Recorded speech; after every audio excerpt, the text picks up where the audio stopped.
Okay sir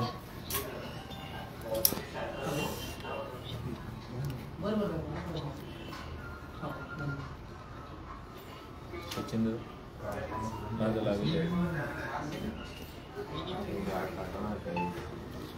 assignment बीची होती घेत नाही 10 मिनिट. नशीबच खराब आहे, काय करावं आपण. माझं नशीब लई खराब आहे. हॅलो, जरांगे पाटील बोलतात का? हो. मोबाईल सायलेंट करा सारेचे. चला, ओके का सर्व?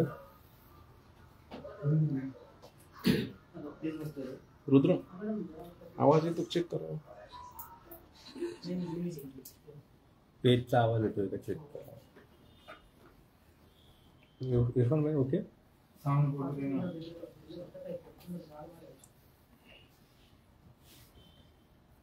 भाई फ्रेंड भी है वो 31 से जन्म का टीम से करने का आओ रोल थाम नहीं रोल कसला वाई के लगाया ना वाई को लगाया. हाँ भाई सवेरे नींद जैसे काम है. आपका को 9 बजे मैंने इरफान भैयाचं होऊ द्या, नंतर चालू करू आपण. 1 मिनिट वगैरे. हाँ जन्म के पाटील पीस झालं की तुम एक्सेल ऑफिस सचिन भाऊ पाटील विचारा सचिन सर.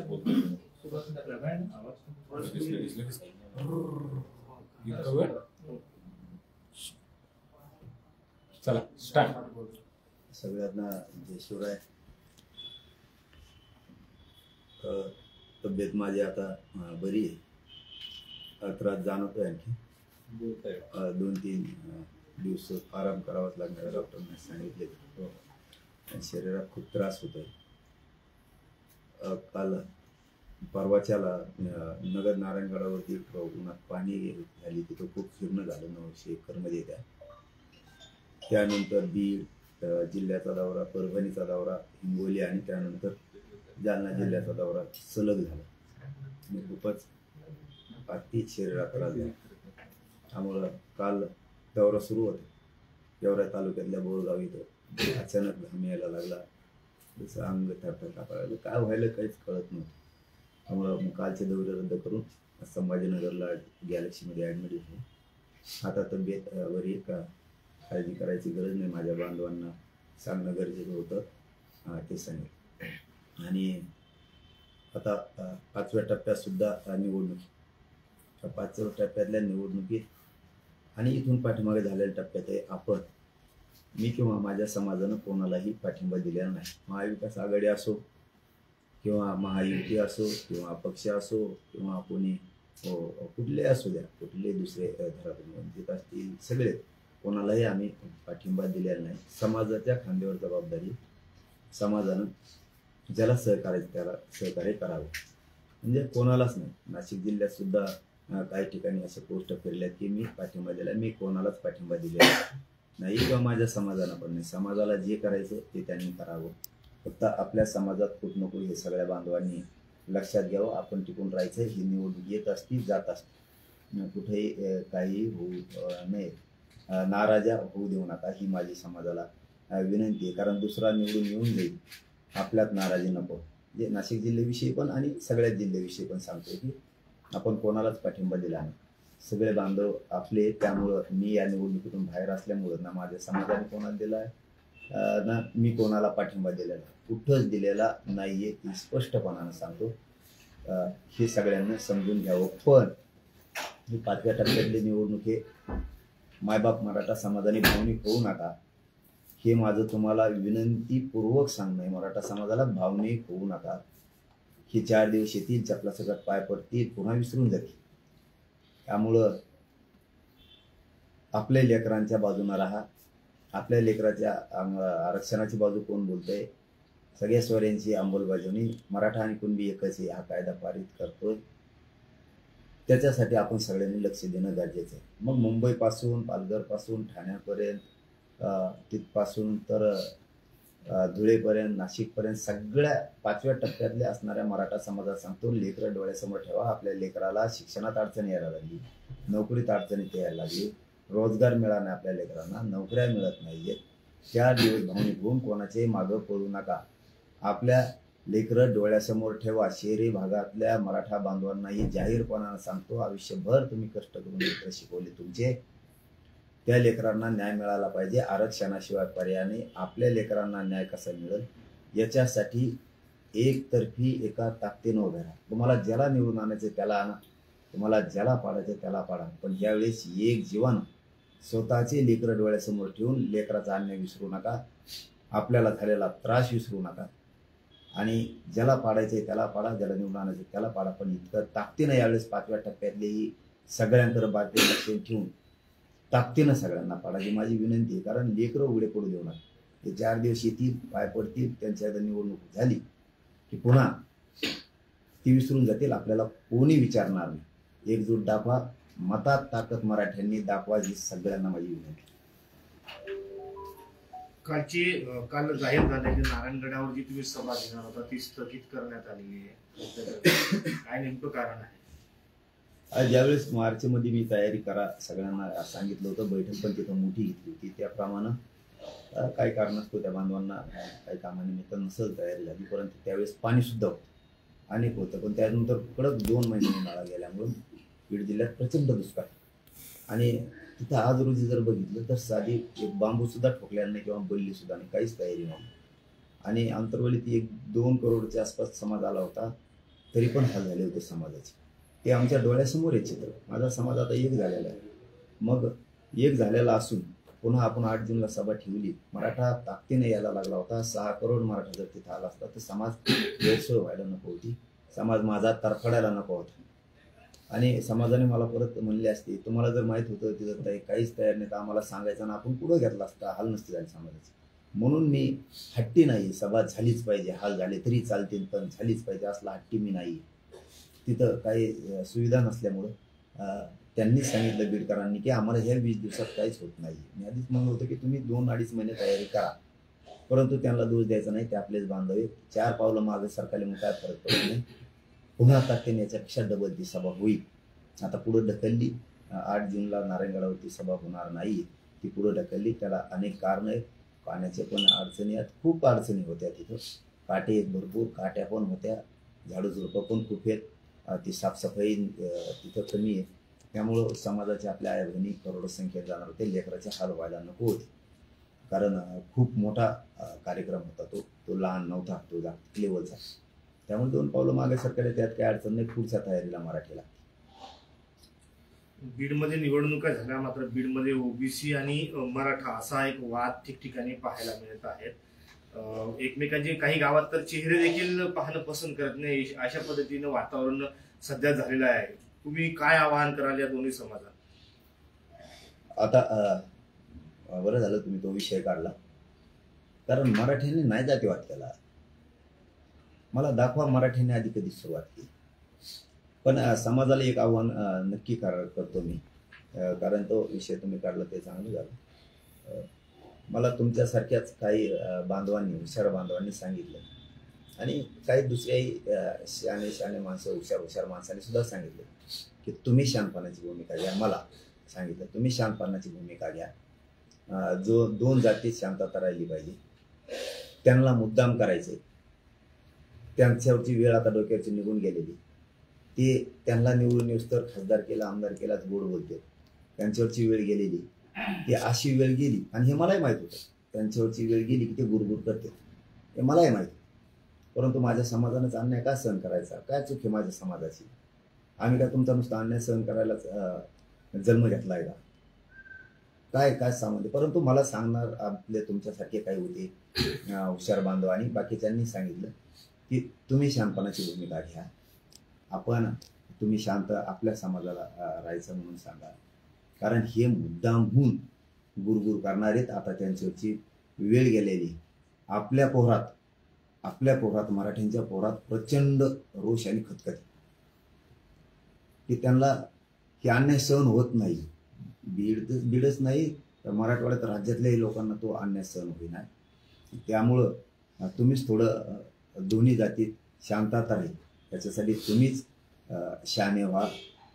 तुम्हीच समाजाला सांगा की बाबा हो शांत राहा. मी समाजाला सांगतो की काही शहाणे बांधवांचं ऐकलं पाहिजे, कारण त्यांच्यावरची आता वेळ गेलेली, त्यामुळे ते गुरगुर करणार आहेत. मराठा समाजावरती कोण कोण अन्याय करतोय, कसा कसा करतोय, कशाच्या माध्यमातून करतोय, प्रत्यक्ष जाणून बुजून मराठ्यांना कळून घेतात का, मराठ्यांना छळ करतात का, मराठ्यांना जाणून बुजून त्रास देतात का, हे मुद्दाम होऊन मी मराठा समाजाला सांगतोय. महाराष्ट्रातलेही सांगतोय आणि बीडचा विषय काढला मग तिथलेही सांगतोय की काय काय होतंय, काय सोशल मीडियावरती होतंय. बार काय ना लक्ष ठेवा. शहाण्या माणसांचं, काही तज्ज्ञांचं, काही हुशार बांधवांचं म्हणणं आहे की ते मुद्दाम करणार आहेत तुमचं लक्ष आरक्षणापासून हटण्यासाठी, कारण त्यांचं भागला, ते निवडून येतील किंवा पडतील पण त्यांचं भागलेलं आहे, त्यामुळे ते करतील. तर माझीच मराठा समाजाला विनंती, आजपासून 1 महिनाभर बारकाईनं लक्ष ठेवा. कोण काय करतंय, कोण काय. आपण मात्र आता शांत राहा, स्वतःच शांत राहा. त्यांना काय अन्याय करायचा नाही, 1 महिनाभर बघू. मी समोरच्यालाही सांगितलं की ठीक आहे तुमचं म्हणणं आहे, आम्ही तर बोललोच नाही, ते आधी तिकडून बोलले तेव्हा आम्ही इकडून बोललो, परंतु जरा किती दिवस गुरगुर करते हे बघू. जरा महिनाभर लक्ष ठेवा काय करतात काय नाही. पण याचा अर्थ असा बी नाही तुमच्यावरती जर जास्त बेताला लागले तुमचं स्वसंरक्षण तुम्ही करा. कारण सांगणाऱ्याने मला चांगलं सांगितलं की पाटील हे तुम्हीच आव्हान करा आणि तुम्ही शांतपणाची भूमिका आम्ही म्हणतो म्हणून घ्या. आपल्या पोरात प्रचंड खतखते आणि रोष निर्माण झाला, त्यामुळं यांच्यावरची आता वेळ गेली. यांना मराठ्यांच्या नेत्याची गरज होती आणि बऱ्याचशा नेत्यांचंही म्हणणं आहे त्यांच्या व्यासपीठावर बसलेल्या मराठ्यांच्या की आम्हाला वाटत नव्हतं की हे असं घडून आणतील. मग तो पक्षाचा कोणचा मराठा असू द्या, कार्यकर्ता कोणचाही असू द्या, आम्हाला वाटत नव्हतं हे असं करतील. पण आता हे त्यांचं वारं निघून गेलं. अगोदर म्हणले पाय पडले, पदर पसरते म्हणलेत, कुठं आयुष्यभर विसरणार नाही म्हणलेत, एवढ्याच वेळेस निवडून द्या म्हणलेत. आता आम्हाला पश्चाताप असा व्हायला लागलाय की त्यांच्याच व्यासपीठावर चढणाऱ्या मराठ्यांचं म्हणणं, कारण माझ्या पोटात नाही राहत काही, मी जे खरं ते सांगत असतो की ही चूक झाली का काय असं लय वाटायला लागले. आम्हाला काय माहित होतं की ही वेळ झाल्यावर असं करते. त्यामुळे सांगणाऱ्यांचं म्हणणं आहे की आपल्या पोरात खूपच रोष, खूप खतखते आणि ते गुरगुर मुद्दाम करायले. पण आता त्यांनाही सांगणं ठीक आहे तुमच्यावरची वेळ गेली, तुम्ही येता निवडून येता पडताल, काय व्हायचं ते होईल दोन्हीपैकी एक काहीतरी. मी तर काय समाजाच्या खांद्यावर दिली होती, हरकत नाही. परंतु पुढं आणखी निवडणुका आहेतच. किमान माझं एकट्याचं मत सांगतो, मी पाठीमागे सांगितलं की धनंजय मुंडेबद्दलची तरी आमची भूमिका अशी होती, माझी म्हणतो मी, समाजाची कशी होती मला नाही, की तो माणूस प्रामाणिक आहे, तो उपकार विसरत नाही. कारण ज्यावेळेस संकट होतं, ज्यावेळेस अडचणीत होती त्यावेळेस मराठ्यांनी सांभाळत, ते कधीच उपकार विसरत नाही, कधीच. आणि ते सातपंथी, ते जातीवाद बी करत नाहीत. आणि मी लोकांना खूप सांगायचो त्यांच्या लोकांनी सुद्धा त्यांचा आदर्श घेतला पाहिजे, कारण गोपीनाथ मुंडे साहेबांनी सुद्धा जातीवाद इतका केलेला नव्हता. तसं धनंजय मुंडे कधी जातीवाद नाही करत, त्यांचा विचार यांनी घेतला पाहिजे. परंतु हे 2-4 दिवसात असं वाटायला लागलं की ते पण पुढं आहेत. सगळ्यात पोस्टच काय टाकायला होते, मलाच काय मारीन म्हणते त्यांचे कार्यकर्ते. अरे जा, कसले स्वप्न बघता.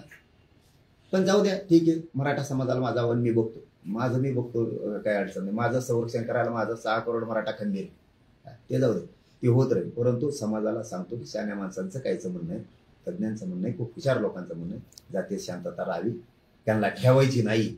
जातीय शांतता तुम्हीच आव्हान करा, कारण आपल्या पोरात सुद्धा प्रचंड खतखत, प्रचंड रोष, काय काय करतात, कसं कसं केलं. जर अन्यायच व्हायला लागला तर स्वसंरक्षण करा. मी शांत बसा म्हणलं म्हणून तुमचाही काही घातपात होऊ नये. स्वसंरक्षण करा, सावध राहा, पण सगळ्यांनी शांत. बघू 1 महिन्याच्या नंतर किती चुका करतायत, मग नंतर बघू. पाटील, तुमचे काही जुने फोटो उपोषणाच्या वेळेला भेट देण्यासाठी नेते येत होते, मात्र ते फोटो आता निवडणुकांमध्ये पोस्टर म्हणून किंवा सोशल मीडियाची पोस्ट म्हणून वापर करतायत. म्हणजे त्यांना असं म्हणायचं की मला पाटलांचा आशीर्वाद आहे आणि मी निवडणूक लढतोय, असं 2 जणांनी केलंय. नावाने सांगता येणार, मात्र ही अशी परिस्थिती उद्भवतीये, तुमच्या नावाचा, तुमच्या ब्रँडचा फायदा घेतला जातो, असं वाटतंय का? होणार आहोत, ते बी खरं आहे की मी बघतोय ते इकडे येते आणि फोटो काढते. मला काय माहित असतं राव, मी आपलं माझी काय चूक आहे पाठवून हात फिरविणं, काय समाजाचं काम करतोय म्हणलं ते माझ्या डोक्याला वेगळाच खुराक झालाय. बरं, मराठा समाजाने समजून घेणं गरजेचं आहे. मी गोरगरीब मराठ्यांची लढाई करतो. कशाला गोरगरिबाचा भाव वाटोळ करता तुमच्या स्वार्थासाठी, तुम्हाला निवडून येण्यासाठी कशाला करता? समाज आरक्षण मागतोय त्या बाजूला कशाला उगाच तुमच्या एक दिवसाच्या स्वार्थासाठी एवढ्या मोठ्या जातीत वाटोळ करता? तुम्हाला आनंद नाही का रे? आपली जात लय दिवसांनी एक आली, लय शतकानंतर आपल्या जातीला आरक्षण मिळालं, लय शतकानंतर मराठ्यांचं मतात सुद्धा रूपांतर झालं एकीचं. किंवा आनंद नाही का रे? कोणतरी एकासाठी एवढं तर पडताय, थांबा ना जरा. एवढी काय गडबड आहे? थांबा ना थोडं, पुढं लढू ना. पुढं लोकसभेत आपला विषय आरक्षणाचा, लोकसभेत नाहीच राज्यात आहे. नाशिकला पण ती एक घटना झाली, बाकीकडचं मला माहित नाही, पण ते क्लिअर करतो. अशा दिशाभूल करणाऱ्या लोकांना पुढच्या वेळेस ते लगेच सांगतो ना. गायकर साहेब पण माझ्याकडे आले होते, फक्त उभा राहिलो म्हणले. मी प्रामाणिकपणा सांगणार आहे आणि ते मी तरी मी देऊ शकत नाही. मग गायकर साहेब असतील किंवा बनकर साहेब असतील, खूप गरजेचं. आपला समाज खूप एकत्र दिवसाचा आलाय. समाजाच्या खांद्यावरची जबाबदारी. माझा पाठिंबा कोणालाच नाही, कोणालाच, आणि माझ्या समाजाचा पण नाही. हा, तुम्ही समाजाच्या खांद्यावर जबाबदारी, तुम्ही समाजाला बोला समाजाच्या खांद्यावरती, पण उगाच विनाकारण खोटे मेसेज टाकून किंवा काय करून का संपवता एका माणसासाठी आपल्या जातीला? खोटा पाठिंबा किंवा खोटं फोटो घेऊन मिरवा, कमून खोटं करून आपली जातीकडे बघा. माझ्याकडे बी बघू नका. माझ्या फोटोत काय नाही, मी काय येऊ नाही किंवा मी काय कोणी हे नाही, माझ्या फोटोसाठी नाही म्हणत मी. पण आपल्या एवढं मोठं जात डोळ्यासमोर ठेवा. काही दिवसांनी जात एकत्र राहील, जात डोळ्यासमोर ठेवा आपली. कशाला लॉस करता जाती? जाती कोणतरी एक दिन निवडून येईल, नाही तर पडत. आपला समाज ठरवेल. आणि समाजालाच माझी विनंती, हे करणारे महाराष्ट्रभरात हे करतील, पण सामान्य गोरगरीब करोडो मराठ्यांना माझं आव्हान आहे, 5व्या टप्प्यातले निवडणूक करताना डोळ्यासमोर लेकरं ठेवा.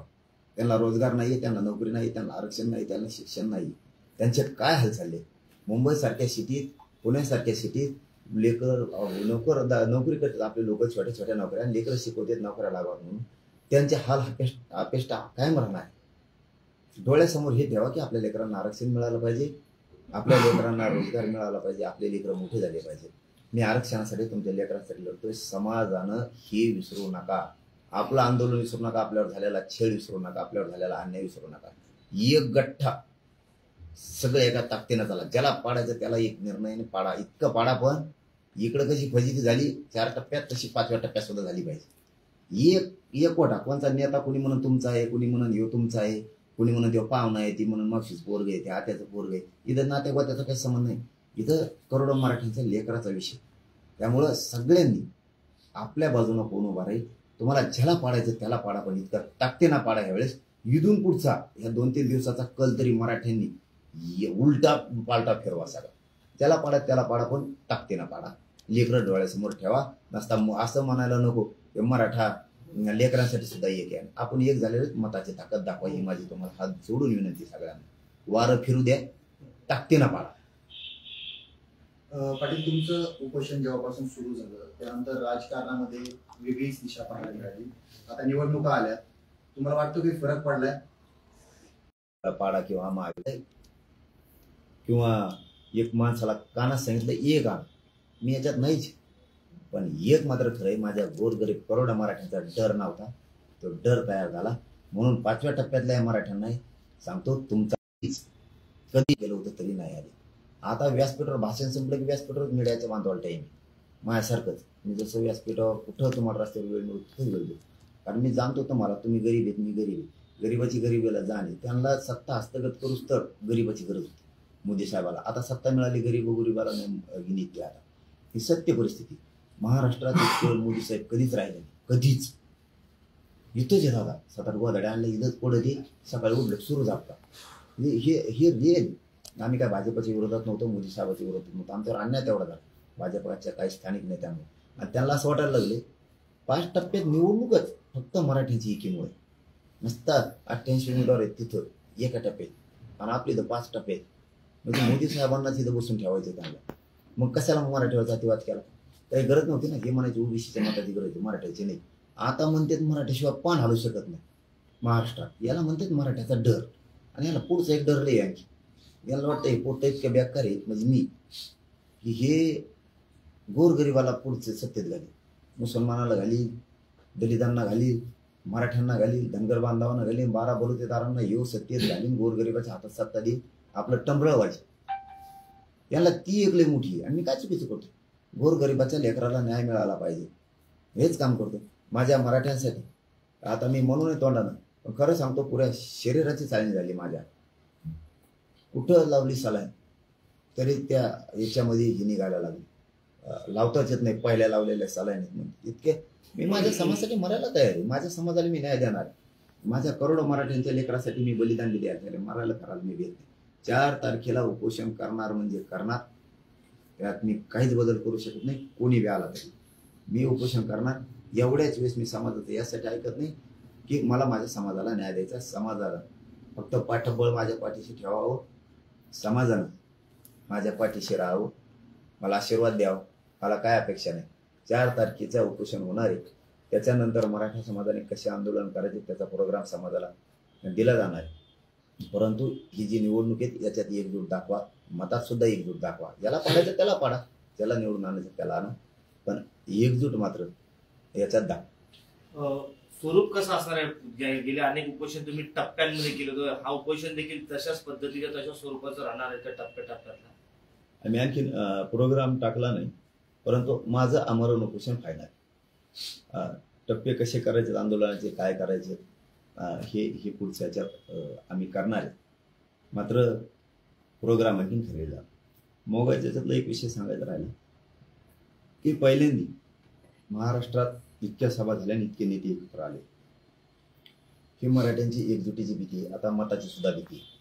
कोण पडेल कोण निवडून याच्याशी आम्हाला देणं गेलं. मराठ्यांची भीती इतकी यांना महाराष्ट्रात राहावं लागेल. इथंच मराठ्यांचा विजय झाला. आणि याला जोडून पहिल्यांदी फडणवीस साहेब खरं बोलले. पहिल्यांदी त्यांना त्याच्याबद्दल आम्ही मार्क देतो. कारण त्यांनी कुठंतरी प्रेस घेतली आणि त्या प्रेसमध्ये सांगितलं जरांगे पाटील कोणत्याच पक्ष कोण नाही. त्यांना पत्रकार बांधवांनी प्रश्न विचारला तेव्हा युती कोण येत ना महाविकास आघाडीकडून. पहिल्यांदा ते खरं बोललेत, त्यामुळे त्यांना मार्क द्यावा लागते. आणि दुसरं असं की ज्यांच्यामुळं जातीवाद व्हायला लागला महाराष्ट्रात त्यांनी खड्यासारखं बाजूला सारलं, त्याच्यातही मार्क द्यावा लागते. फक्त आता एकच, पुढच्या काळात मला राजकारणात यायचं नाही, माझ्या समाजात सुद्धा यायचं नाही. आमचे सगळ्या स्वारीची अंमलबजावणी द्या, मराठा आणि कुणबी एकच कायदा द्या, आम्हाला राजकारणात जायचं नाही. पण तुम्ही नाही दिलं, मी मात्र 100% माझ्या समाजासह विधानसभेला मैदानात असणार. आणि मग ज्यांनी आता आमच्या हातापाया पडून पदर पसरून उपयोग घेतला मताचा मराठ्यांचे शेकडो नेते व्यासपीठावर बसवले, स्वतःचं साधून घेतलं आणि आता साधल्यावर गुरगुर सुरू केली. त्यांना सुद्धा पुढे विधानसभेला त्याला उभा राहायचंय. मग त्यांनाही त्या टायमाला कळत मराठ्यांची ताकद काय. कारण त्यावेळेस मी ओपन नावानं बोलणार. ह्यावेळेस तरी म्हणत होतो पाडा समाजाच्या खांद्यावर जबाबदारी, मी ओपन नावानं सांगणार. आणि ज्याचं नाव ओपन न सांगितलं त्याला पाडून सुद्धा आणलं.